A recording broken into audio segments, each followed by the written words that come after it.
Tubahaye ikaze mu muryango mugari wa Ntego Official nk'uko bisanzwe muhawe ikaze kandi murisanga.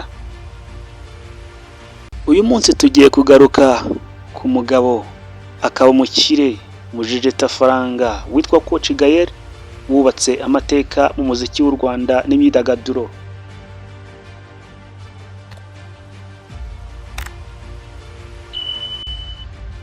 Inzira y'umugabo Coach Gael, inzira y'inzitane, ingorane, kwihangana, gushinyiriza byamugize umugabo kugeza kuri uyu mwanya. Iyi saha buri muntu wese amufata nk'icyitegererezo, haba mu muziki, bizinesi, ibikorwa akorera muri Universal n'ibindi bitandukanye. Coach Gael, ntiza amatwi yawe tumenye ngo uyu muntu Coach Gael, uyu mukire ni muntu bwoko ki, ninde, umukire ukunda gusenga cyane nk'uko yagiye abitangaza hirya no hino muri za interview zitandukanye, ibyo yagezeho, inzira yaciyemo, amateka, ibyo yubatse bituma ahabwa agaciro kugeza amagingo aya hano mu Rwanda, muri Amerika, diaspora ndetse n'ahandi.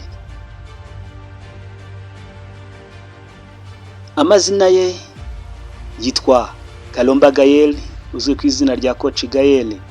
Yavutse ku itariki ya 12 ukwezi kwa karindwi 1988, avukira mu gihugu cy'u Burundi, bafite imyaka 37. Coach Gael avuka mu muryango w'abana 5. Umwe mu bavandimwe bazwi cyane ni Kenny, bakunze gukorana mu biganiro bya YouTube channel yitwa aba VIP TV. Coach Gael ni umushoramari mu Rwanda mu myidagaduro, muri siporo ndetse n'ibindi. Amashuri ye Coach Gael yayize mu Burundi, ahavuye akomereza mu Rwanda, naho yasoreje ayisumbuye kaminuza yiga muri Uganda muri Makerere University.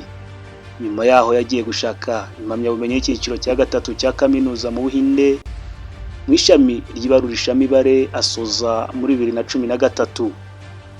Coach Gael yaje kuja muri Amerika, atangira gukora aho yashoboraga gukorera amadolari 7 ku isaha. Intego yari ugushaka uburyo yafatisha. Nkwibutsa ko subscribe yawe ari ingenzi.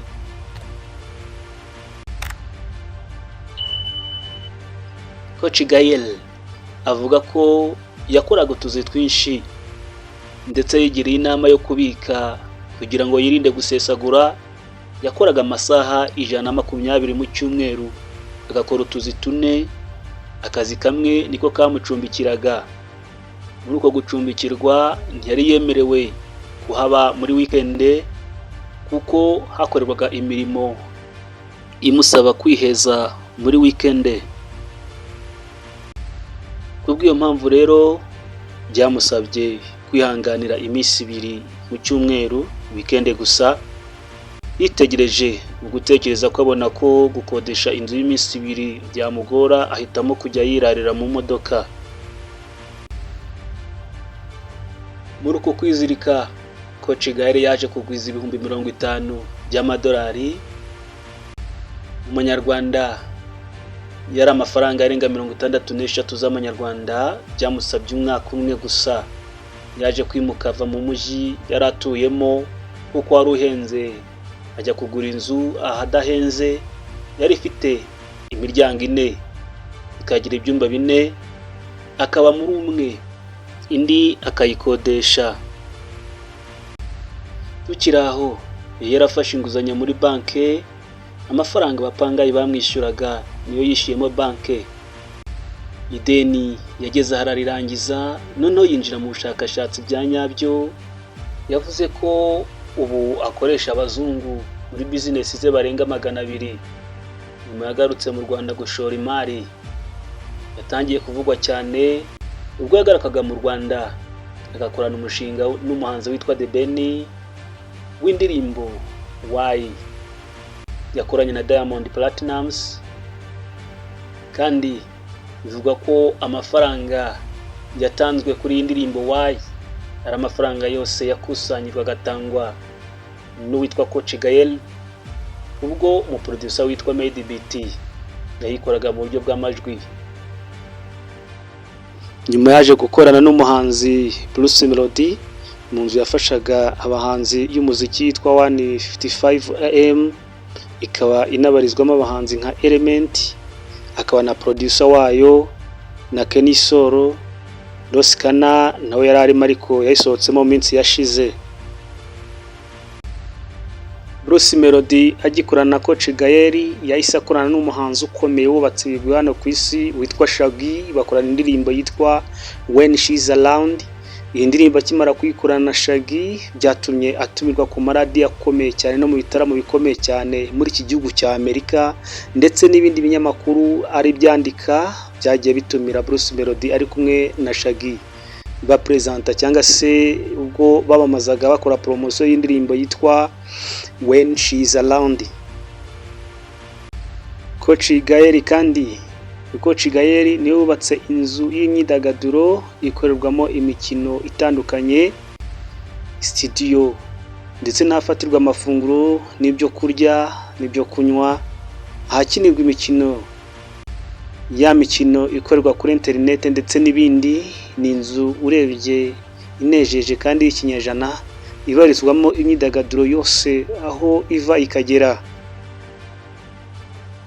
Nyuma yo kugaragaza ibikorwa by'intashyikirwa, akagaragara nk'umujejeta faranga, afite ibikorwa byinshi muri iyi nzu yitwa Kigali Universal. Uyu Coach Gael muri leta ya Mane, aho avuga ko abanyarwanda n'abandi banyafurika baburaga aho babuhurira bakabura aho bidagadurira, cyane ko iyi nzu ifite byose birimo naho ushobora kwakirira amafunguro ya kinyarwanda cyangwa se ya kinyafurika.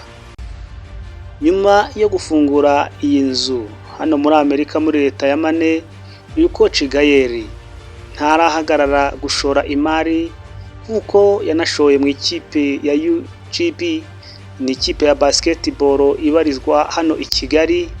Ni ikipe iri mu cyiciro cya mbere mu marushanwa ya basket abarizwa hano mu Rwanda. Uyu Coach Gael nk'umunyarwanda w'umukire kandi ukunda gusenga, uyu Coach Gael akunda kuvuga ko imibereho ye yose, ibikorwa bye byose, intambara acamo n'ibindi byose byamugora nk'umuntu abiragize Imana, Imana akaba ari imufasha. Uyu Coach Gael uko twabonye ko yavukiye mu Burundi, mu gihugu cy'u Burundi, nyuma gatoya akaza mu Rwanda n'umuryango we, nyuma gatoya akaza gukomeza muri Uganda aho kaminuza yayikomeje i Makerere. Uyu Coach Gael amaze kubaka ibigwi bidasanzwe, aho abarizwa mu banyarwanda b'abakire kandi bakiri batoya ku myaka 37, ubwo umunsi w'itariki 12 z'ukwezi kwa karindwi aribwo yujuje imyaka ye 37 nibwo yaragize isabukuru.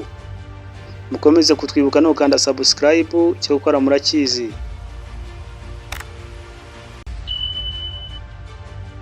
Murakoze cyane, ibiganiro nakagaruka.